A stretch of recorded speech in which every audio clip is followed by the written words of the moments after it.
আমি নামক ব্যক্তিটা ভালো হোক বা খারাপ, থাকাটা যে কতটা জরুরি আমি হাড়ে, হাড়ে বুঝতেছি। বাসায় যেহেতু আমি একা থাকি আমার মেয়েটা নিয়ে, রাতে অন্তত খুব ভয়ে থাকি। কেন জানি না ভালোই লাগে না। তারপরেও দিনগুলো পার করতেছি। সে যেহেতু হসপিটালে ভর্তি, সকাল, সকাল ঘুম থেকে উঠতে হবে। এজন্য তাড়াতাড়ি ঘুমিয়ে পড়েছিলাম। আসসালামু আলাইকুম আমার কলিজার ভাই ও বোনেরা তোমরা কেমন আছো? আমি আল্লাহর রহমতে ভালোই আছি। যেমনই আছি না কেন সকাল, সকাল ৯ টার দিকে কলিং বেল বেজে উঠল। খুলতেই দেখি জামাইয়ের অফিস থেকে ফুড বাস্কেট পাঠিয়েছে।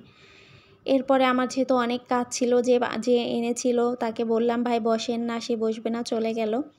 তারপর আমি তার জন্য একটা মুরগি রান্না করলাম। আর একটু কবুতর রান্না করলাম। মুরগির মাংসটা নেইনি, সে পরে খাবে বলল।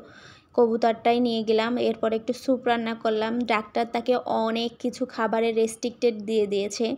সে সব খাবার খাইতে পারবে না, এটাই ডাক্তার বলে দিয়েছে। এজন্য যেটা, যেটা খেতে পারবে তাই একটু, একটু নিয়ে যাচ্ছি। আমি সকালের আর দুপুরের একবারেই খাবার নিয়ে যাচ্ছি। সে সকালে তেমন কিছুই খেতে চায় না বা খেতেও পারে না। সকালের জন্য স্যুপ নিয়ে নিয়েছি আর ফলগুলো খাবে। আর দুপুরের জন্য কবুতরের মাংস, ভাত আর একটু লাল শাক ভাজি। তার প্রচুর পরিমাণে নাকি লাল শাক খেতে হবে। এই তো আর নিয়ে নিয়েছি একটু কলমি শাক ভাজি। চলে যাচ্ছি, কলমি শাকটা আমার ক্ষেতের কলমি শাক। আমি নিজের হাতে লাগিয়েছিলাম সেই কলমি শাকই।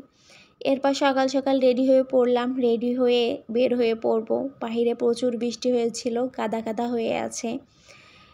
তারপরও যেতে হবে, কিছুই করার নাই। যে মানুষটা প্রত্যেকদিন কঠোর পরিশ্রম করত, গাধার মতো খাটতো আমাদের ভালো রাখার জন্য, সংসারটাকে ভালো রাখার জন্য। আর সেই মানুষটাই এখন হসপিটালে ভর্তি। কেমন হসপিটালের নাম শুনলেই আগে বুকের ভিতরটা কেঁপে উঠত। আর এখন প্রত্যেক দিনই আমার হসপিটালে যেতে আসতে হচ্ছে। আর ওই মানুষটা হসপিটালের বেডে শুয়ে কাতরাচ্ছে পেটের ব্যথায়। তার পেটের ব্যথা এত যন্ত্রণা ছিল, এখন একটু কমছে, কিন্তু তখনের কথা মনে পড়লে এখনও আমার বুকের ভেতরটা শিউরে ওঠে।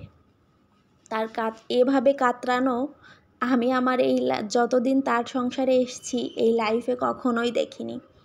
সে আমার হাতে কখনো ভাত খায়নি, এটা আমার আফসোস না। সে খায়নি, আমিও খাইতে চাইনি, কিন্তু অসুস্থ হওয়ার পর থেকে সে একা কখনো খেতেই চায় না। যতটা সম্ভব আমার কাছেই খেতে চায়। মানুষ অসুস্থ হলে কতটা অসহায় হয় না? তার এই অসুস্থতা আমি কাছ থেকে দেখে আমার যে কতটা খারাপ লেগেছে যেটা বলার বাহির। যাই হোক, তোমাদের সাথে কথা বলতে বলতে চলে আসলাম বেডে।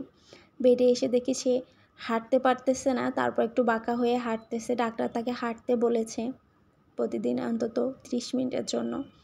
এরপর আমি স্যুপটা দিলাম আর চামচটা ধরিয়ে দিলাম যে একটু একটু করে খাও, বেশি খেতে হবে না। তাকে খাইয়ে দুপুরের খাবার খাইয়ে তারপর আমি 1টার দিকে বাসায় চলে আসলাম। সবাই দোয়া করবেন আমার জামাইটা যেন তাড়াতাড়ি সুস্থ হয়ে যায়। আল্লাহ হাফেজ।